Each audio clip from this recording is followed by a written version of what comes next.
traz nesse trabalho uma reflexão sobre a extensão popular, entendendo e analisando se é possível, por essa modalidade, descobrir caminhos que tenha a ver com a promoção de processos emancipatórios, na emancipação dos sujeitos. E para chegar nesse estágio, a gente utilizou o nosso programa, um programa que eu coordeno aqui já há 25 anos, chamado Programa Interdisciplinar de Atenção Comunitária, dentro da atuação do Vale do Mamanguape, hoje conhecido como território da cidadania, da Zona da Mata Norte, instalada no Vale do Mamanguape. O objetivo geral dessa pesquisa é desvelar caminhos que pudessem apresentar, a partir da análise crítica, algumas pistas para a emancipação dos sujeitos. E isso utilizando a extensão popular. Os objetivos específicos, a gente primeiro apresenta o programa, como é que é as práticas do programa. Depois a gente vai procurar identificar nesse programa possíveis práticas que tenham esse cunho emancipatório. Depois situar dentro desse programa e dessas linhas algumas categorias que apontem para a emancipação, e a gente está colocando organização, participação, organização, autonomia como elementos que possam ajudar nesse processo.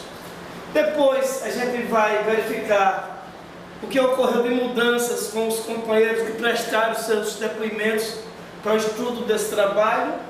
E por último a gente vai buscar a caracterização da extensão popular nessa perspectiva de descobrir caminhos para a emancipação.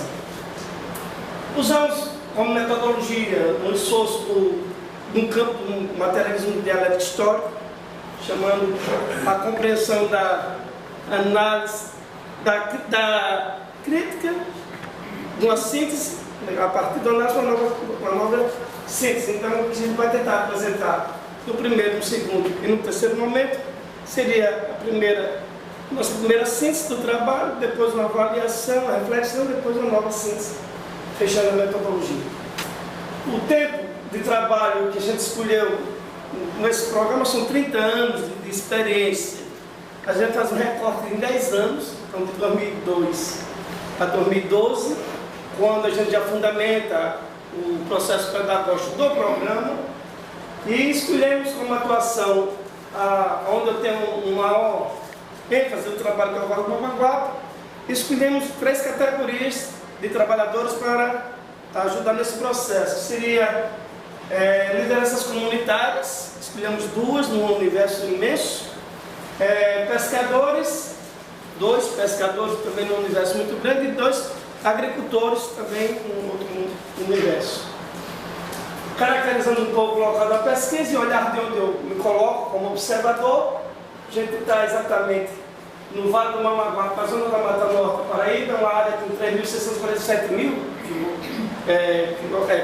metros quadrados, quilômetros quadrados, corresponde a 7% do território paraibano. Uma comunidade centrada, uma região centrada na leitura da Zona da Mata, uma área sucocoeira,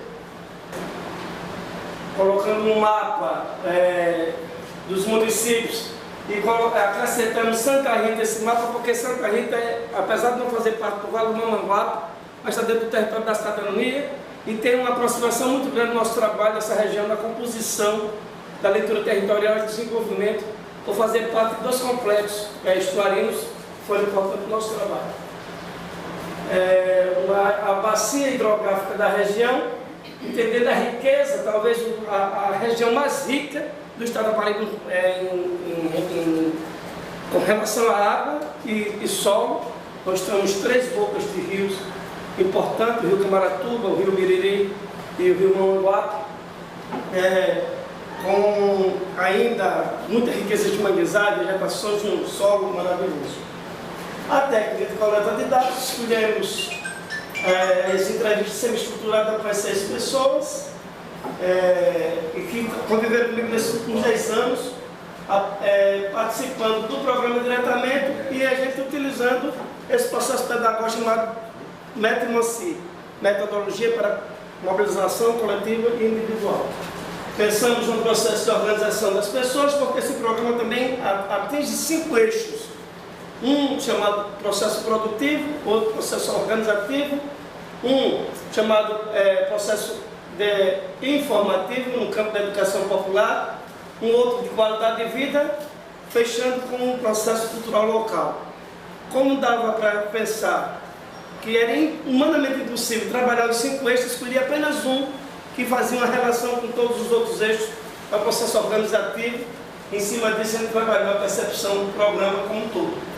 O programa foi criado em 1990, ele tinha esse objetivo de fazer uma relação, uma interação pelo campo da educação popular, mas sem perder de vista as informações científicas, então a aproximação do saber popular e do saber científico, e também trabalhar a problematização com a realidade local a partir da cultura local, se desistindo completamente da visão academicista ou tecnicista, e na perspectiva de vivenciar, conviver e depois aí começar a pensar e elaborar os processos de intervenção junto com a comunidade.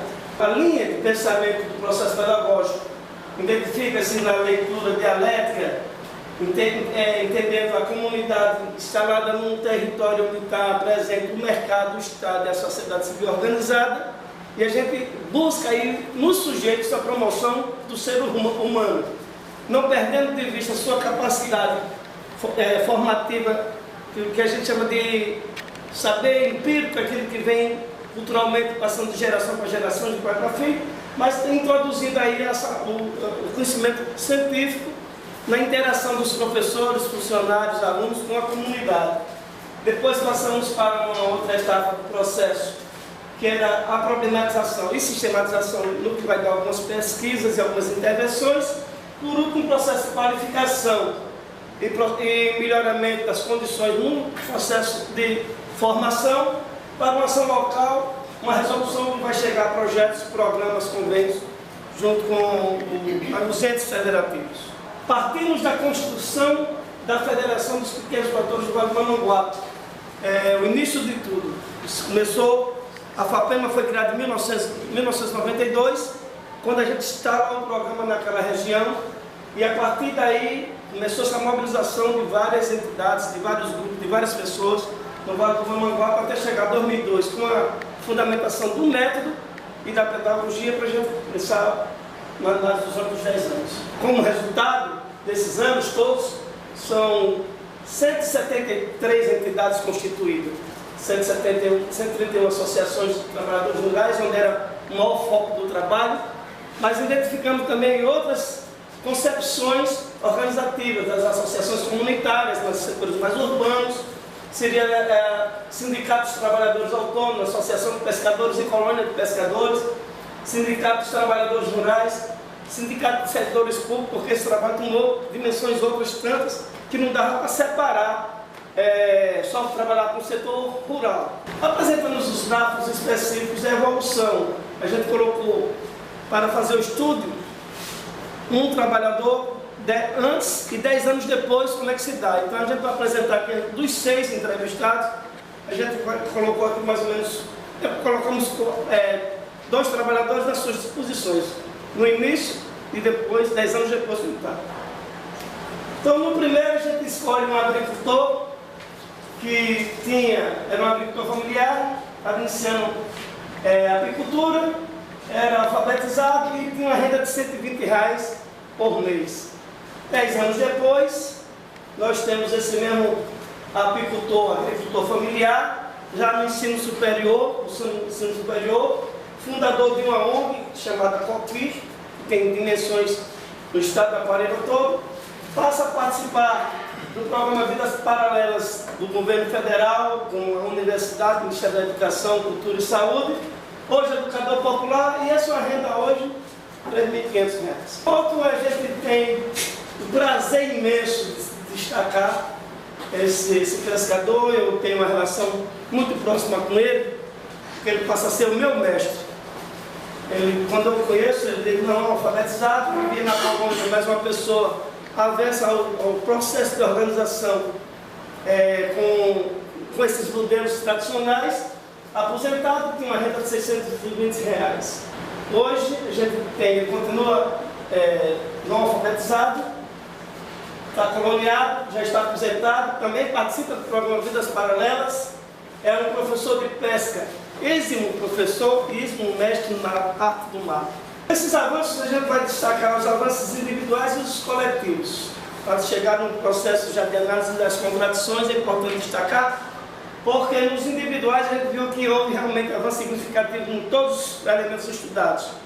Durante esses 10 anos houve mudança de comportamento, de cidadania, de participação, de organização, etc. E com relação ao coletivo, em conteste ao avanço, o crescimento do número de entidades que foram constituídas, na relação dos entes federativos, seja locais, municípios, governo do Estado, também em níveis federais. A gente viu, diante daquele cenário, 173 entidades, só no campo da organização político-social, sem trazer os estudos para o desdobramento que aconteceu hoje com a ONG. Hoje eu tenho o prazer de receber muitos dos companheiros da ONG aqui, mas só para mostrar o desenvolvimento, hoje a gente está atuando em 3 estados, atingindo mais de 20 mil pessoas. Como já disse, o momento desse trabalho era impossível canalizar nesse trabalho aqui. Então a gente viu que foi um avanço no contexto desses tempos. E para isso a gente vai vendo que esse programa ele interage em parceria com outros setores, com outros entes institucionais também, acadêmicos ou não, e assim a gente chega à constituição do território da cidadania da Zona da Mata Norte, hoje uma política de governo que está instalada em todo o estado da Paraíba e no Brasil. Hoje todos os entes, hoje a Paraíba está toda territorializada, somos 15 territórios de cidadania no estado. Também contribuímos com a constituição do Campus 4, tanto Centro Universitário, Campus Universitário do Rio Tinto, no Manguá, uma política que transformou aquela região nos últimos anos.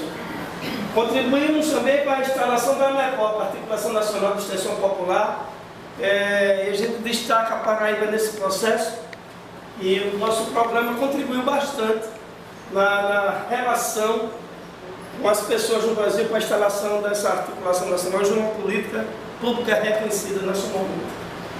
Além disso, as obras literárias no campo da extensão popular, vários companheiros, eu mesmo consegui já produzir algumas obras, e também a participação de outros trabalhos de extensão, muitos pesquisadores, outros extensionistas na região, na área da cultura, na área do esporte, na área da antropologia, a identificação com os grupos indígenas da região. E por último, as ONGs que foram constituídas na região. Hoje a gente conta pelo menos umas 8 que trabalham com mulheres, com crianças, apoia a criação dos conselhos de saúde, conselho de criança, e infinidade de outras atividades. E aí a gente traz agora algumas contradições. Um trabalho como esse, onde envolve tanta gente, tantos entes federativos, apesar de a gente ver que houve o avanço das pessoas, mas tem algumas lacunas pelo meio. A gente vê que muitas lideranças crescem muito rapidamente, entretanto, a maioria do grupo ou das pessoas que estão envolvidas no trabalho não consegue acompanhar, às vezes cai no discreto ou não confia no trabalho participativo e vai esvaziando-se. Isso faz com que a liderança fique cada vez mais musculosa e aquelas outras pessoas que vinham no processo vão esmorecer, vão cair, eu entendo isso como uma falha, uma contradição, uma lacuna no trabalho, né? E dado também a diversidade dos trabalhos. Então a gente percebe aí algumas lacunas, né? E quando a gente vai vendo essas lideranças constituídas, elas no campo individual elas passam a ser muito mais interatuantes, chega até os espaços da política. A gente teve o vereador mais votado do Rio Tinto, numa política dessa, chamado seu Zé Porquero, e nasceu desse trabalho. Prefeitos como João Rocha, outros daquela região, que nasceram do trabalho comunitário, que chegaram a ser prefeito. Entretanto, não conseguiram dar a legitimidade ou a organicidade ao resto da comunidade onde estava inserido. Então a gente vê também que, apesar do programa estar nesse campo tão fértil, mas ele não conseguiu ainda assim, de forma mais plena, atingir toda a comunidade. Existem essas lacunas a ser repensadas, né? Por outro lado, a gente entende que a emancipação do sujeito não é uma trajetória muito simples de fazer. E a gente, nessa compreensão de emancipação, se a gente for pensar para aquela região, naquela condição, uma região sucrocoleira, com a opressão capitalista local, então a gente viu que houve um avanço significativo. Isso não quer dizer que a emancipação do sujeito, na expressão mais forte da palavra, venha ocorrendo com esse tipo de atividade ou de percepção da extensão. Entretanto, a gente acha que é um caminho que pode ser iniciado e quem sabe, no futuro próximo, em outros trabalhos, avançar mais profundidade. E aí, aproximando essas experiências do programa, com as concepções da extensão popular, eu verifico realmente que dentro de tudo que é exposto tem espaços interessantes que a gente pode apontar e dizer que está se prestando para desenvolver processos emancipatórios. Eu vou agora me debruçar sobre o que a gente está querendo discutir, que é essa modalidade chamada extensão popular. Historicamente, a extensão popular, a extensão universitária tem várias concepções, vários elementos conceituais, mas especificamente esse chamado extensão popular, eu me identifico mais pela minha própria prática, pela minha própria história de vida. Então, quando eu vou me colocar e vou falar sobre a extensão universitária pela extensão popular, eu digo que não é apenas um serviço, uma prestação de serviço, não é qualquer serviço, na verdade.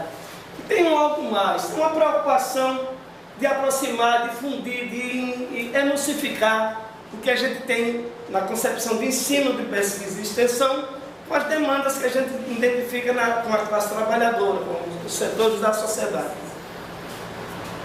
E nessa busca de troca de saberes, não de eu levar o meu saber e vomitar como se fosse o dono da verdade, uma verdade absoluta. Identificar que existem outras verdades, outros saberes, daí o campo da dialética, construir dentro das diferenças, respeitando-se culturalmente, a reconstrução de outras verdades, de outros trabalhos, de outras, numa visão mais dialógica. Quando eu digo, e agora? O que é que eu descobri de novo nisso? Se a gente está falando, qual foi o novo que eu descobri aí? A minha história de vida, e a minha grande dificuldade é me afastar cientificamente, me afastar de um objeto científico com a paixão que eu tenho pelo trabalho. Então, imagine para mim um cara que 30 anos só faz isso, ter que cortar na pele, identificar as falhas, identificar os equívocos, e dizer, mas foi bom. Então, o que é que foi bom mesmo? O que é que eu achei de interessante nisso? Então, essa aproximação da extensão com o caráter popular, de cara, a gente vê debruçar sobre as demandas, respeitando a cultura local, que é uma grande dificuldade acadêmica. Geralmente a academia chega lá e chega o doutor, e a comunidade simplesmente fica emudecida, esperando que o doutor salve. Então, esse programa de extensão popular, com caráter de educação popular, um novo dele, é de cara já não ter essa preocupação de resolver os problemas chegando lá, como se fosse a salvação da lavoura. E nessa compreensão, a gente começa a ver que eu não levando nenhum projeto acabado daqui, eu posso com a comunidade construir um projeto mais do ponto de vista da legitimidade, mas com a cara da comunidade. E eu, enquanto educador, me coloco na posição também de aprendiz. Nesse processo a gente pode construir junto. Então, esse é um elemento que eu acho novo nesse processo de extensão popular, com esse caráter de construir com a comunidade concepções que ela possa se colocar, caminhar com suas próprias pernas, sem precisar do doutor, do professor, da muleta. Né? E por último, a contribuição, que foram importantes aí, a gente já viu na constituição, na institucionalização das atividades, quando a gente vai fazendo a aproximação dessas ações com políticas públicas, seja elas em nível de estado, locais ou federais. E aí a gente basta olhar para aqueles gráficos que já foi apresentado lá antes, né? E concluo o nosso trabalho, o meu trabalho, primeiro, vendo o programa como um grande articulador mas sem ainda conseguir potencializar na sua totalidade as pessoas com quem conviver, ou potencializar os grupos, ou até atingir na sua plenitude todas as pessoas com quem convive, ou com quem o programa conviveu. Avançou-se muito, mas num universo de mais de 25 mil pessoas, a gente destaca aí um tanto, 10%, 20%, mas essas pessoas aqui avançaram, outras tantas ficaram pelo meio do caminho. Mas não posso dizer que é um trabalho interessantíssimo, que teve, é tanto que até hoje está tendo essa dimensão que tem, mas não é a sétima maravilha do mundo, não é. E a gente se coloca dentro dos desafios de muita questão da teoria e da prática. Essa nova concepção que a gente vem estudando, vem buscando, produzindo, escrevendo, repensando, precisa-se de muito mais ainda.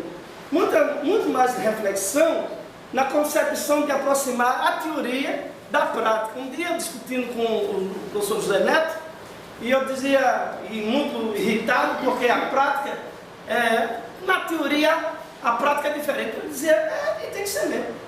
Porque se você dissesse que a teoria é igual à prática, você estava errado em algum lugar.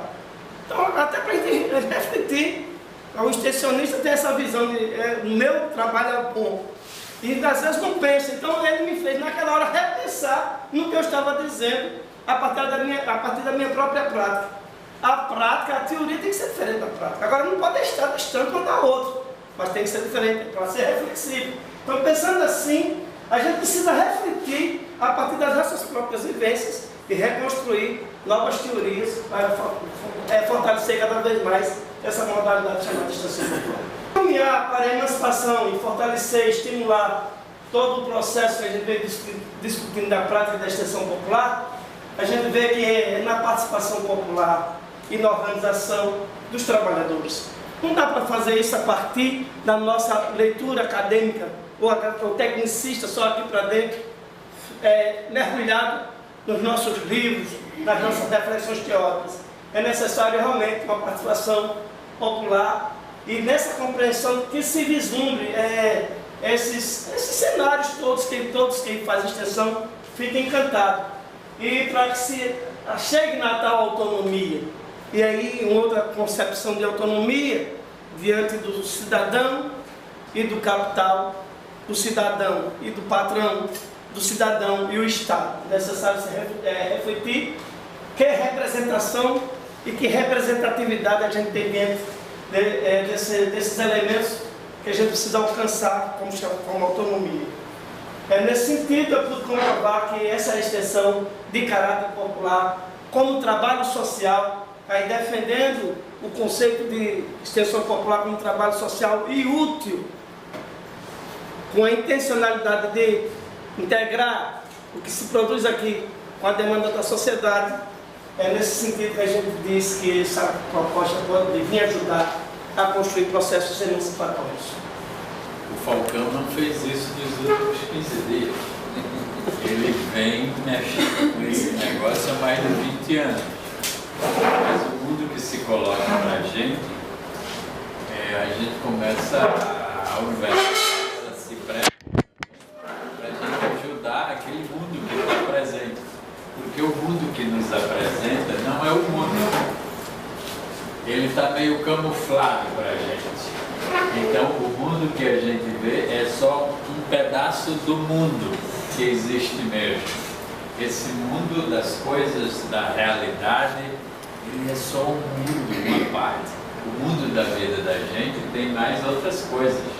Tem, por exemplo, os nossos sentimentos, tem as nossas alegrias, os nossos desejos, quereres, amores. É um outro mundo que eu não vejo. Não está lá, eu não tenho condição de pegar assim, um sentimento pela mão, como eu posso pegar esse algo aqui. Então já é um outro mundo. Mas ainda tem outro mundo além desses dois. Olha lá, não é? Tem esse mundo, nesse mundo da vida da gente, tem um que é das regras, das leis, das burocracias, que a gente também tem a obrigação de cumprir na vida da gente. Então veja, o mundo que se coloca é um mundo para além daquele que a gente vê tem mais coisas além disso. Pois bem, o convite do acadêmico é de exatamente como que esses alunos nossos aqui estão colocando isso para nós. Ele quer mostrar que esses trabalhos que ele andou fazendo ajudam para a emancipação das pessoas. Mas quem vai melhor olhar isso são os nossos especialistas também. A professora Kátia, né, que é fisioterapeuta, trabalha na área também da saúde social aqui, e é doutora em educação. E nós também, a satisfação de ter trazido ambos, o professor Eimar, doutor em educação e médico, portanto, gente que entende desse assunto que o Falcão falou, não é? Quero parabenizar o Falcão pela capacidade de síntese que ele teve aí, né? Eu sei que, de certa forma, foi pressionado para isso, né, Falcão? Na sua apresentação, mas acho que você conseguiu sintetizar muito bem. E dizer da minha satisfação, nesse momento em que Falcão consegue, né, mesmo tendo corrido um pouco ao final, mas consegue fechar esse ciclo da sua vida acadêmica, concluir o mestrado, acho que é uma conquista muito importante. E é uma satisfação participar, estar aqui presenciando tudo isso. Eu quero também reiterar alguns comentários que eu fiz na qualificação, até porque muitas pessoas não estavam presentes. Então, para mim foi uma oportunidade de conhecer e admirar toda a amplitude desse trabalho que Falcão coordena. Eu já conhecia pelas reuniões que a gente participava junto, por tudo que o projeto já publicou e por tudo que você já fez as pessoas conhecerem, mas ler o trabalho me permitiu conhecer de forma mais ampla e mais exata toda essa amplitude, toda essa difusão que foi e que tem sido o PIAC. Então, para mim, eu acho importante reiterar isso. Para mim, assim, essa dissertação do Falcão, eu sei que ele já publicou outras obras antes, mas acho que essa dissertação do Falcão é um marco histórico mesmo para o programa, né? Porque é um registro histórico e analítico de tudo que tem sido, embora ele tenha feito um recorte de 10 anos, né? Ele não analisou os 25 anos. Quero lhe parabenizar também, Falcão, pelo esforço de aprimoramento que você fez esses 15 dias, né? Nós sabíamos que você tinha um limite importante pelo tempo. Provavelmente, muitas das coisas que a gente, enquanto banco, porque banco é assim, né? Cada um que constrói uma dissertação, cada um que tem uma dissertação, uma expectativa. Muitas das nossas expectativas talvez você não pudesse dar conta em função do tempo.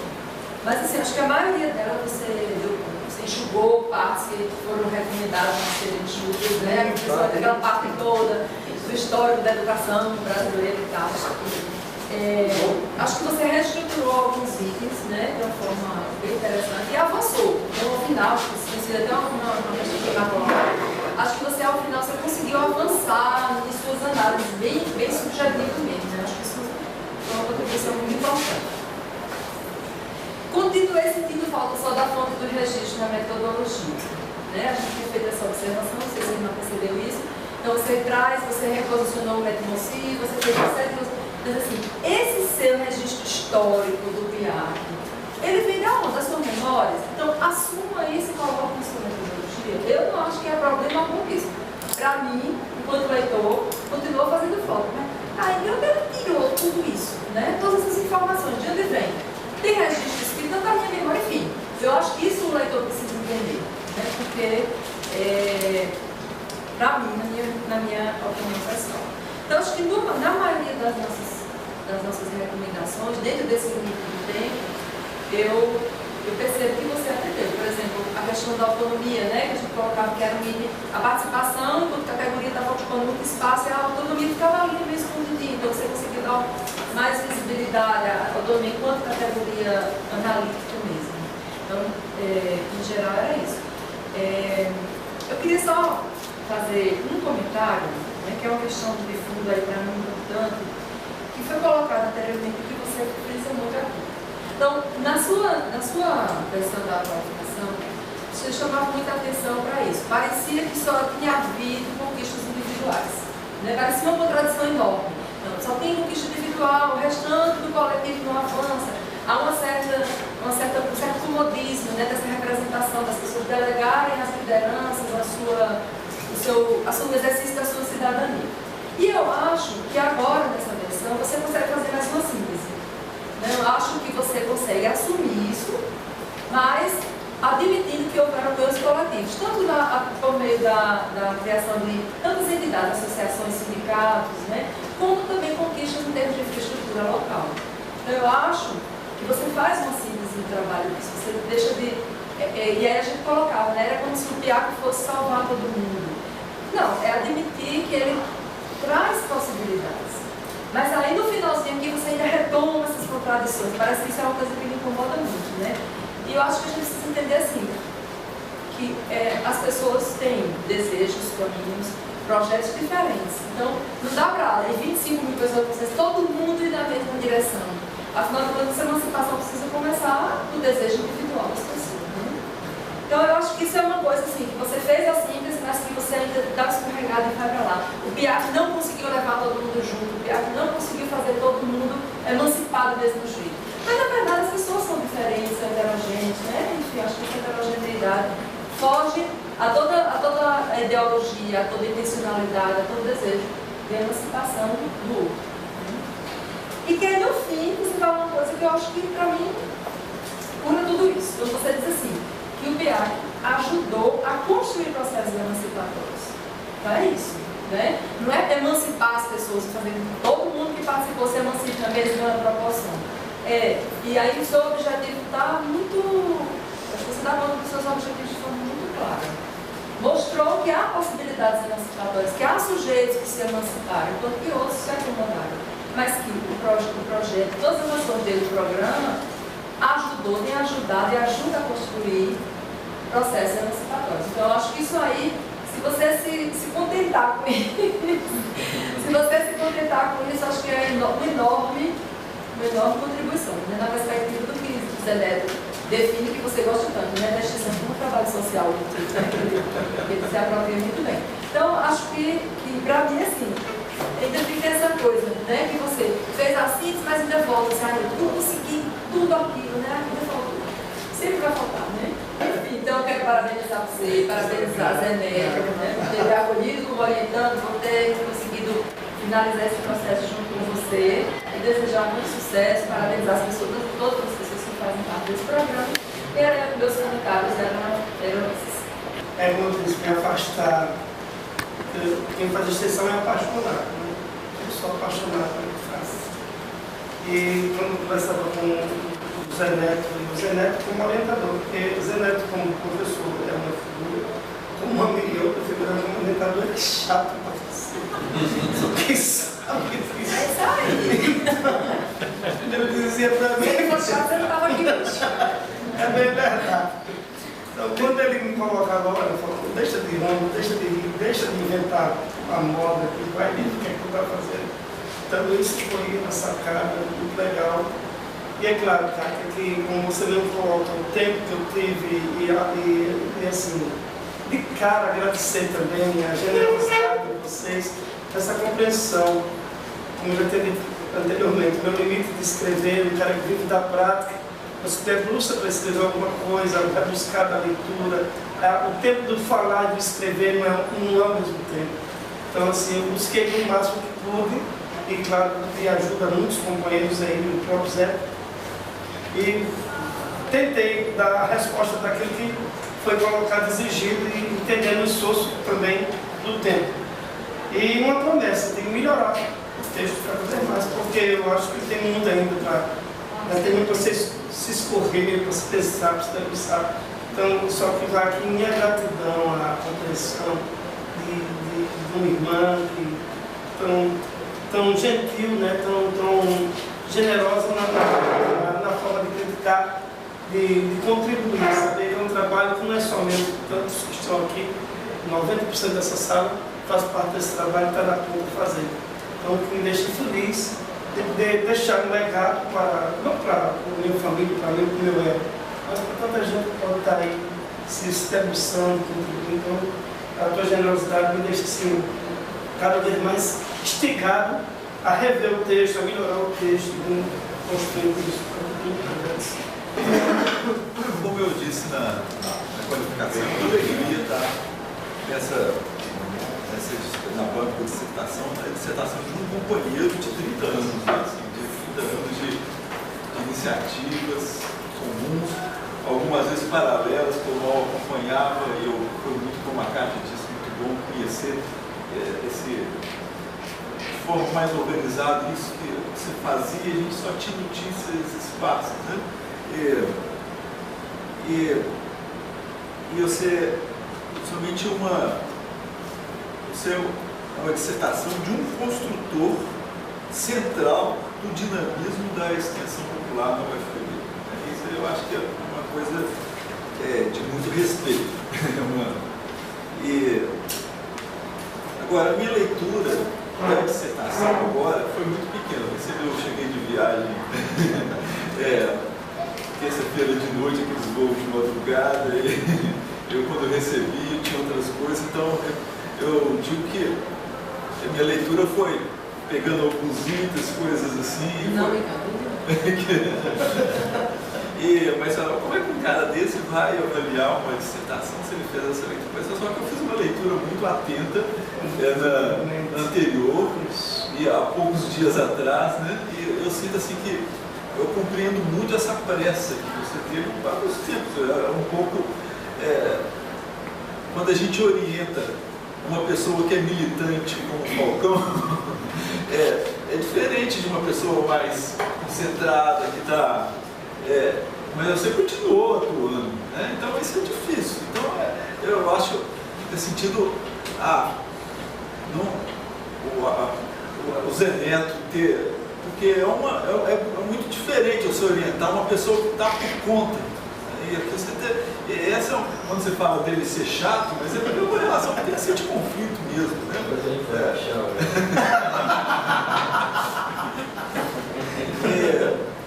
Eu vivi algo semelhante com...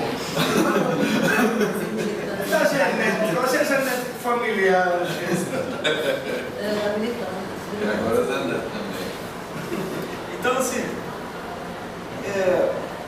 mas eu sinto que eu posso muito avaliar por conta dessa minha leitura anterior, esses tópicos que eu fui vendo, leituras mais pontuais, né?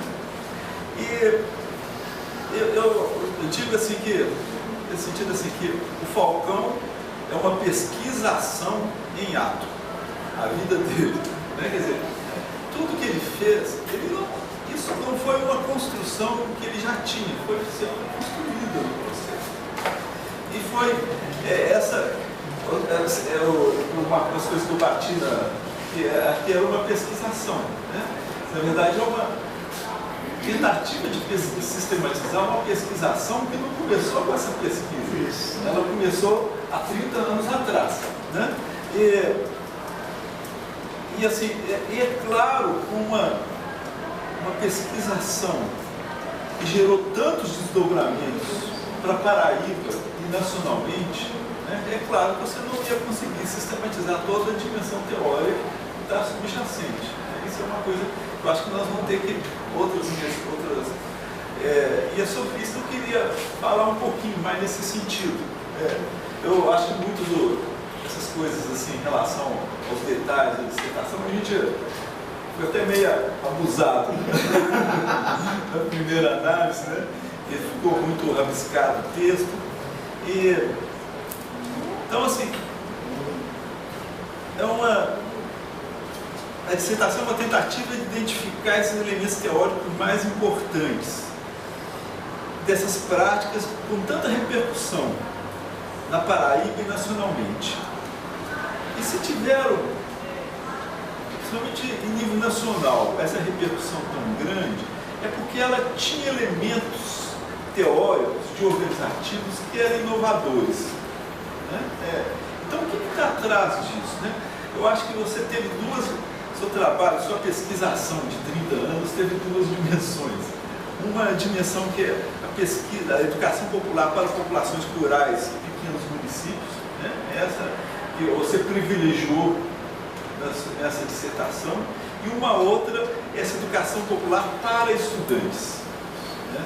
E você, no final, você discute um pouco a educação popular, mas você avalia pouco essa dinâmica que é muito própria sua. Eu acho que muitas vezes a análise teórica ela parte do reconhecer as diferenças de outras experiências próximas E é um pouquinho isso, como eu estou acompanhando mais de longe, vendo outras experiências, eu queria conversar um pouquinho sobre isso, né? A primeira dimensão, essa dimensão para populações, tem um caminho próprio que você chamou etmocid, né? A primeira coisa que eu falei é o meu espanto com a repercussão organizativa que teve ações relativamente pequenas geraram processos organizativos muito amplos em muitos municípios, né? Agora, uma coisa que eu queria chamar a atenção é que você trabalhou em sociedade, lugares com a sociedade civil muito pouco organizada, né? Então, assim, isso que eu senti quando eu cheguei em Guarabira, por exemplo, em 78, praticamente a igreja era o primeiro esboço de uma organização social, até um abaixo-assinado maior, era raro as pessoas, quando a gente organizou um abaixo-assinado em relação aos exames, criou um tumulto. Isso era uma coisa tão simples, né? Assim, numa outra sociedade, e eu acho que quando uma sociedade brasileira já avançou mais em termos de organização, eu acho que contribuiu para o avanço rápido desses lugares, um pouco que já fazia parte da cultura que chega pelos jornais, pela televisão, pelo rádio, essas formas de organização.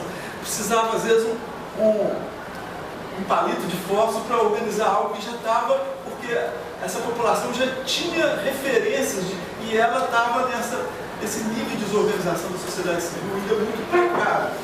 E aí eu fico pensando, como que é essa metodologia para a contemporaneidade, onde as sociedades hoje estão povoadas de organizações conflitivas entre si, se propondo a ser militantes, a conduzir processos, né? E essa é uma coisa que eu sinto assim, é espantoso essa repercussão, mas foi uma repercussão circunstanciada num momento histórico. Eu fico com essa pergunta, como que é essa metodologia na contemporaneidade da sociedade, inclusive mesmo nos interiores, está cheio de entidades já atuando, não é mais novidade isso, né? Isso é uma pergunta que me fica, né? Eu acho que também uma outra coisa que você não ressalta, que eu acho que é importante, assim, é a integração de atividade de organização política com iniciativas de organização da produção, né? Assim, eu acho que assim, a gente tem os projetos de economia solidária normalmente concentram na dimensão da produção. E outros, a maior parte dos projetos de educação popular concentra na organização política. Você sempre articulou os dois, né? Eu acho que é um elemento teórico muito próprio do caminho que você organizou e que é impressionante como que isso parece ser muito fundamental para essa produtividade organizativa, né? Principalmente para essas populações que estavam ali na costinha, que tinham um processo de produção que desbanca pela proibição da Carta de Palais, aí fica uma população, quer dizer, a organização, como que pensar formas de produção, logo gera formas de organização política também, né? E isso é uma marca que eu queria ressaltar um pouquinho nesse sentido, né? Nessa outra dimensão, a relação com os alunos, né? Eu acho que você valorizou pouco isso de certa forma. Para mim, eu acho que é o aspecto mais pioneiro, mais inovador que você teve. Assim, porque entidades que trabalham com populações rurais, nós já temos muito no Brasil, que trabalham com você trabalhou de um jeito próprio, tá? Tudo bem, mas com estudantes de larga escala, não. Tanto assim que foi talvez o aspecto do seu trabalho que mais espalhou nacionalmente, né? Eu, assim, volta e meia eu encontrava, eu acompanhava o Falcão, assim, de perto, a gente era amigo, a gente encontrava e dava notícias, espaços, cara, assim, legal, não sei o quê. Mas quando eu viajava, encontrava com os porcarias dos estudantes que me falavam, pô, mas que experiência legal que vocês têm lá, eu passei lá depois que eu fui lá para Paraíba, eu comecei um projeto aqui, não sei o quê. Olha, que porcaria que o Falcão está fazendo com esses estudantes de fora que vêm aqui. que desencadeou tantos processos nacionais. Quer dizer, eu acho que esse é o elemento talvez mais inovador que você teve. Você chamou um nome para pensar essa metodologia da ação comunitária, essa metodologia, mas você não deu um nome para essa metodologia da relação estudantil que você tem. Isso é isso que eu gostaria de falar um pouquinho. Então eu estou aqui, vocês viram, eu não estou aqui tanto para discutir o texto, eu estou para continuar a conversa que você começou. A educação popular, ela sempre esteve muito próxima da universidade. Quer dizer, o nascedouro da educação popular foi muitos intelectuais que estavam próximos da universidade. Teve a ação católica, da juventude operária católica, que tinha muito gente da universidade atuando, a juventude universitária católica, todo esse. E o Paulo Freire, grande parte, ele vem em grande parte desse movimento. Quer dizer, então, essa integração universidade com a educação popular não é nova, é constituinte até da educação popular, mas tem algo aqui que é novo, isso que eu queria chamar a atenção. Quer dizer, como que eram essas experiências antes? Eram professores, militantes ligados à universidade que faziam práticas de educação popular muito legais, até essa que o pessoal lá de Recife fez, a alfabetização dos. Quer dizer, e alguns estudantes iam, acompanhavam, mas os estudantes iam meio a reboque, participava mais ou menos, mas o centro não era o estudante, né? E isso a gente teve muito aqui, sempre viveu com pessoas que desse tempo. Glauciano, né? Quando eu cheguei aqui em 78, Glauciano já tinha trabalho de formação de agentes comunitários, já em andamento. Em 78, Genaro casou com Genaro, trabalhando com áreas de conflito agrário, ele como psicólogo, e um ou outro estudante.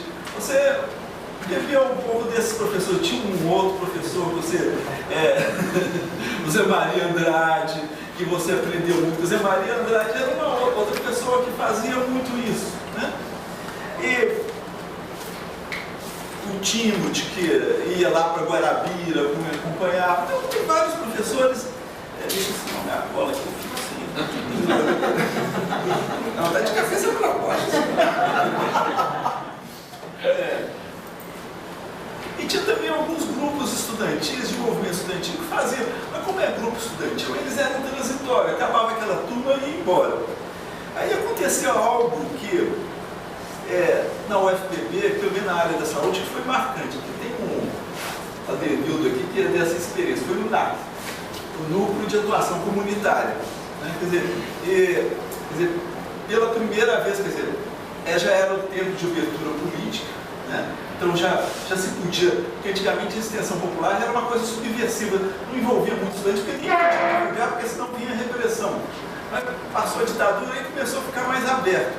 E aí um grupo de estudantes, inicialmente estudantes de medicina, depois articula com estudantes de vários outros cursos, começa um projeto imenso, que devia ter mais de 40, 50 estudantes envolvidos, né? E os professores, eu fui um dos professores que entrou a reboque.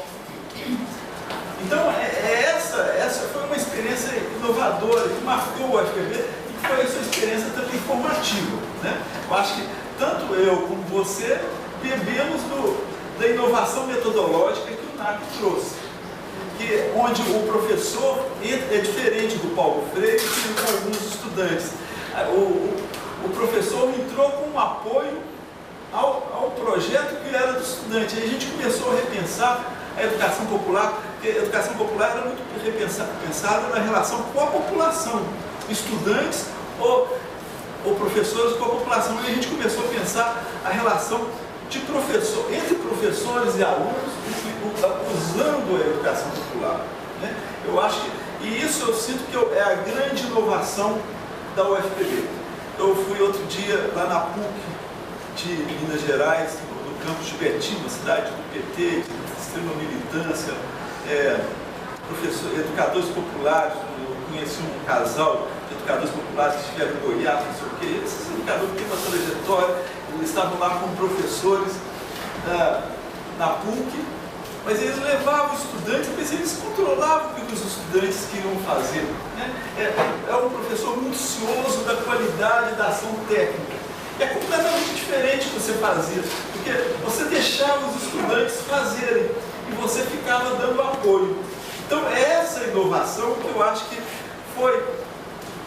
é uma invenção UFPBiana, onde não foi uma construção de um professor, de um intelectual, foi a construção de uma prática social, onde o NACS foi, e as pessoas, você como funcionário, você já era funcionário, eu como professor, a Rinalda como professora, outros professores entraram apoiando. Né? E aí a gente foi descobrindo outros caminhos. Né? Eu acho que isso hoje a UFPB tem um pioneirismo, e ajudou muito a ter uma pós-graduação de educação que fazia com que a gente tivesse algum elemento teórico para repensar isso. Né? E agora o Falcão, eu sinto assim, você não fala, mas eu vou falar, eu te observo. Você tem um jeito muito próprio de relacionar com os estudantes. Né? Você tem esses estágios de vivência que eram de férias e depois tem os projetos que continuavam ao longo do tempo. Né? E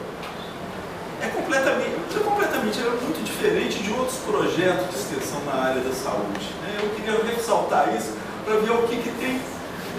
Não é porque às vezes as pessoas dessa diferença falam, não, a imagem briga com o Falcão, eles discutem espaço. Não, e nós trabalhamos de modos um pouco diferentes, mas é justamente o fato da UFPB ter caminhos de extensão diferentes que permite que estudantes transitem entre projetos diferentes e aprendam dimensões diferentes da educação popular. Essa é uma das riquezas que a UFPB teve. Né? E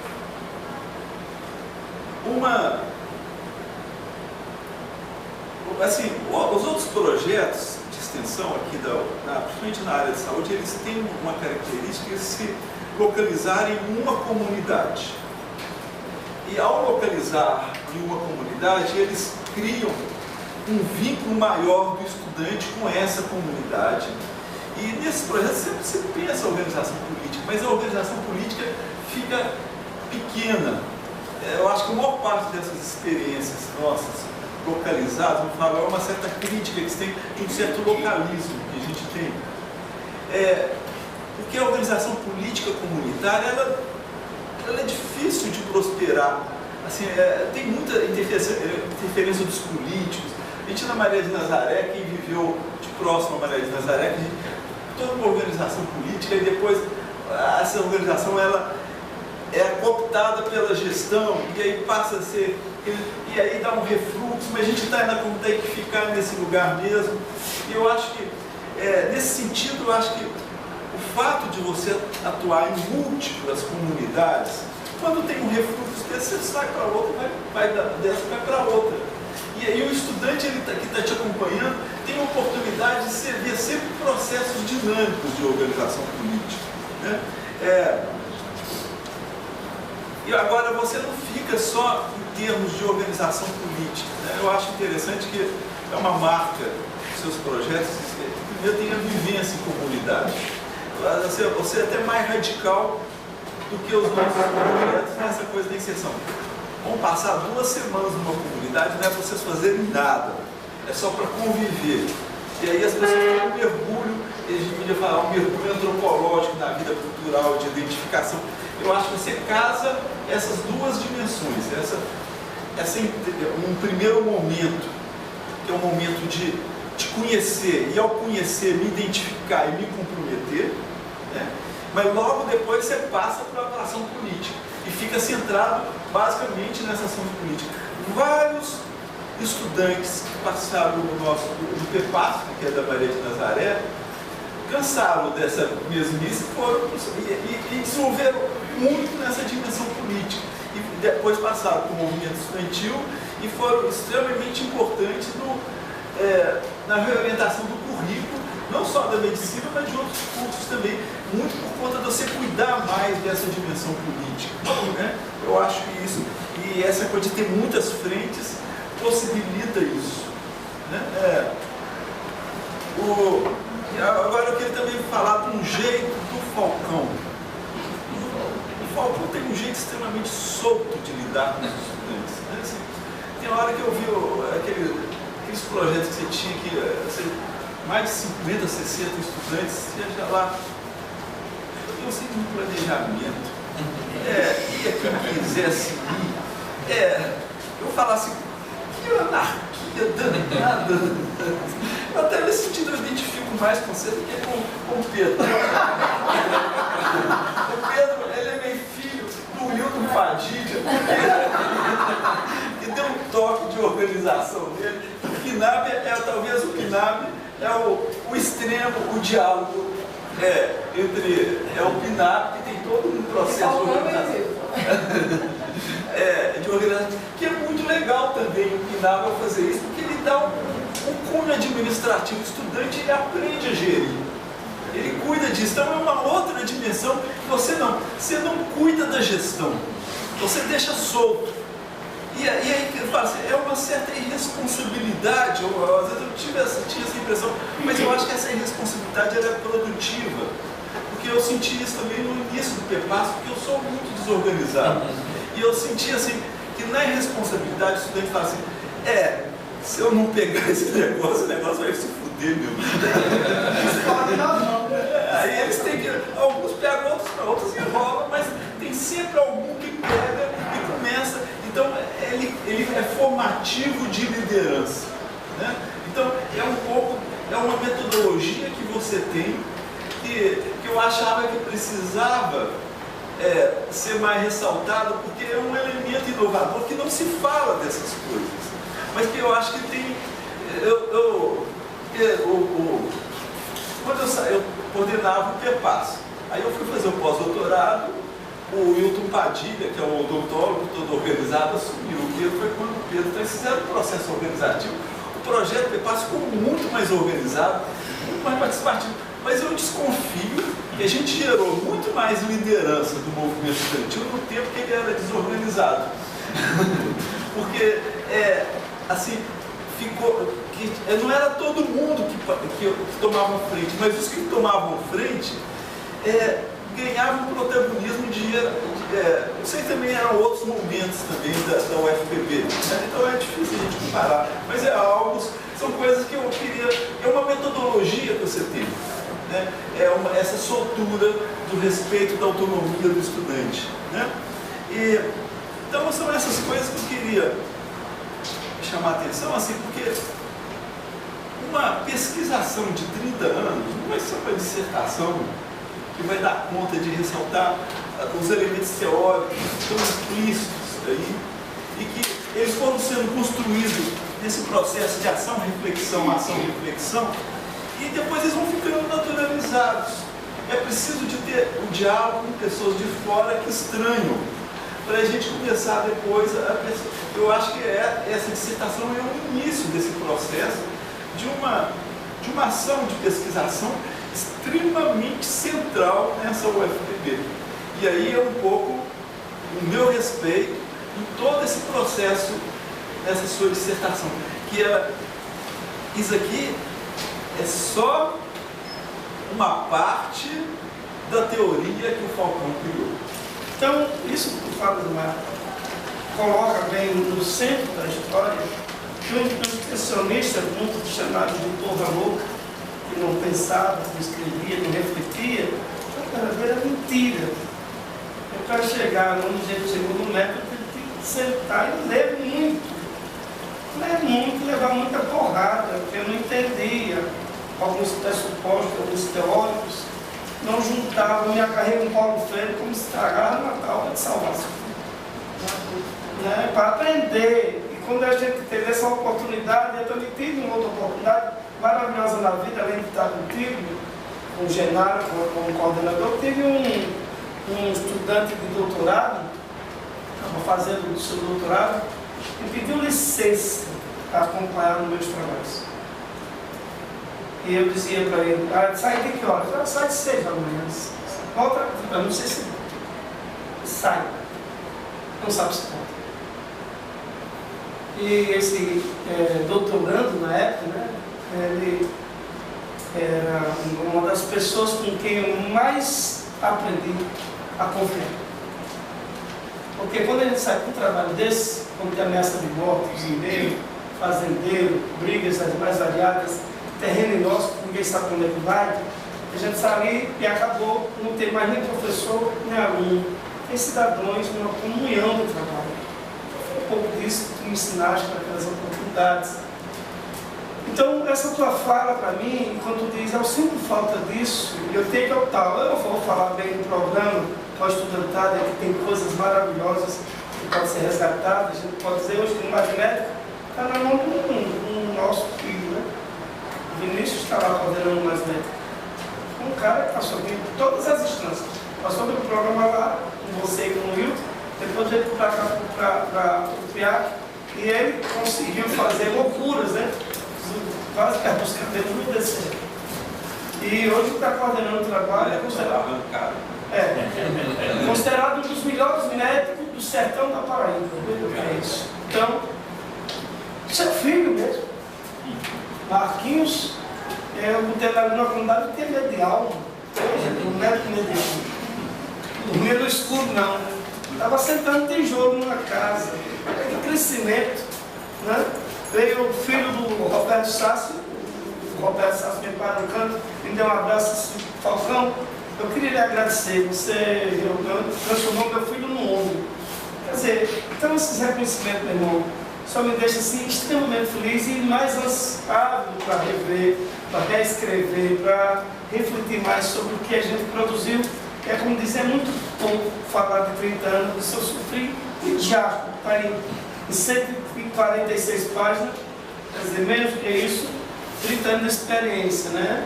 Vidas e vindas, e como o Zé Neto já falou mesmo, com a emoção, o sentimento de buscar em cada experiência, em cada conquista, né? Estou falando do Zé que está aqui presente, do mestre que está ali por trás, do Toninho Marido que está aqui, agradecer Tico, já agradecer de antemão esses companheiros que estão aqui hoje, que eu não defendia essa dissertação se a gente não estivesse aqui. Eu acho assim, a história viva, você devolver para cada companheiro desse. O mestre que a gente passou a experiência no alto mar que de assustar, né? Ver assim, um tipo, a experiência dele hoje ser um apicultor, educador popular, o Zé está coordenando, estou em Marinho tocando hoje o terceiro orçamento do município, Monanguá, terceira fonte de riqueza de trabalho, está na mão do camarada do tamanho do nada, cadê ele? Esse é o orçamento hoje do Monanguá. É no meu primeiro grau, talvez. Então, essas experiências, Emar, que quando tu me coloca assim, me coloca na responsabilidade para dizer, cara, precisa fazer mais, escrever mais, refletir mais e reproduzir mais. Eu só tenho muito mesmo que agradecer. E para não deixar esse estudante doutor no anonimato, esse doutorando, eu fiz uma sacanagem com ele muito grande. A gente entrava assim de mata dentro, não sabia, enfrentava, e ele dizia, Falcão, que povo estranho, peleiro, não se volta com isso. Um sindicalista ali vagabundo que só fazia a manutenção do status quo. Como é que tu consegue fazer isso? Eu por ali. Mas um dia ele disse, minha última ação com você é hoje. Você escolha, quando você vai, ele não me empurrou não. Certo? Eu peguei e levei ele de volta. A volta ali, em 4 milhas de mar dentro. Para ver esse doutorando, esse doutor, o chapéu para ele toda hora, passar um perrengue. Vamos matar o doutor, vamos voltar, senão senhor, é mim que seu trabalho, deixa eu morrer aqui. Isso é o maior respeito que se tem pelo pesquisador e pelo extensionista. Eu estou falando do meu orientador, do José Neto. Eu só posso dizer que eu tenho gente, amigos, irmãos que me ajudaram a chegar aqui com a generosidade de criticar como eu sou. Criticar sem diminuir. Criticar no sentido de contribuir para que o trabalho seja melhor, para devolver de forma melhor para quem está na ponta, para quem está fazendo como vocês todos aí. Eu me sinto responsável, Eimar, quando tu falas, por dizer que não posso parar. Porque às vezes eu vou terminar esse negócio, eu me aposentar, estou cansado, queria pescar, mas estou percebendo que não é isso. não posso ser egoísta a esse ponto, de chegar nesse estágio, de ter tanta coisa produzida, de tanta coisa bela, com tantas contradições, com tantos surtos, e dizer, vamos parar, não dá para parar. Então, assim, Marco, agradecer, rapaz, agradecer a tua colaboração, a tua generosidade, tua irmandade, né? Agradecer também ao Zé Neto pela paciência, porque eu sei, outro dia eu cheguei com a provocação para me fazer esse mestrado. Como fica aqui, tudo que eu não sei guardar para mim? Eu fui escrever um livro e disse, mas rapaz, tu fosse escrever isso para fora, eu fui fizesse aqui. Não sei, não fui reclamar ainda deles, mas meu irmão, você não se expõe à academia. Você só quer falar dela. Se expõe, né? Venha fazer esse mestrado. E eu fiquei perguntando assim para ele, quem de acho vai me orientar? Você vai? Outro dia, numa conversa com ele, mas eu queria pensar no mestrado, eu queria ver se tu orientava ele. Se não tiver da Bahia para baixo, talvez eu oriente, para cá não orientou, não para. Como é que eu vou orientar um cara que não para? Então, assim, eu ficava imaginando, num desafio desse, quem poderia chegar para me botar no centro, para me fazer eu ler. Porque eu me conheço, eu sei como eu sou bicho difícil de lidar. E se não fosse um sujeito que dissesse, olha cara, não ia, eu sabia que não ia. Então, o Zé topou esse desafio e eu sou agradecido demais, porque graças a Deus, dentro disso que tu faz, que você fala com ele, eu consegui produzir um texto que eu gostei. Com todas as falhas, com todas ainda, e precisa fazer mais isso aí, eu sei que precisa fazer mais, eu estou disposto com. Doutora Kátia, doutor Marcos, vocês gostariam de mais alguma intervenção, por favor? Não? Então, cabe a mim, como orientador, dizer, eu não preciso dizer muita coisa, quem é a figura? Eu creio que o Eimar coloca com bastante clareza o trabalho para frente do Falcão, não é? Quero filosofar sobre esse tal que ele falava do método aí. Isso é um método? Isso é uma metodologia? De que está falando o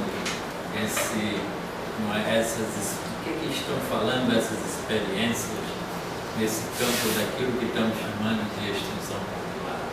Nós podemos caracterizar assim? Se podemos, como é que ela se realiza? Quais são os trabalhos aí que pode se pensar para frente? Não é? Mas eu também tinha uma perguntinha. Você acha o quê? Não é?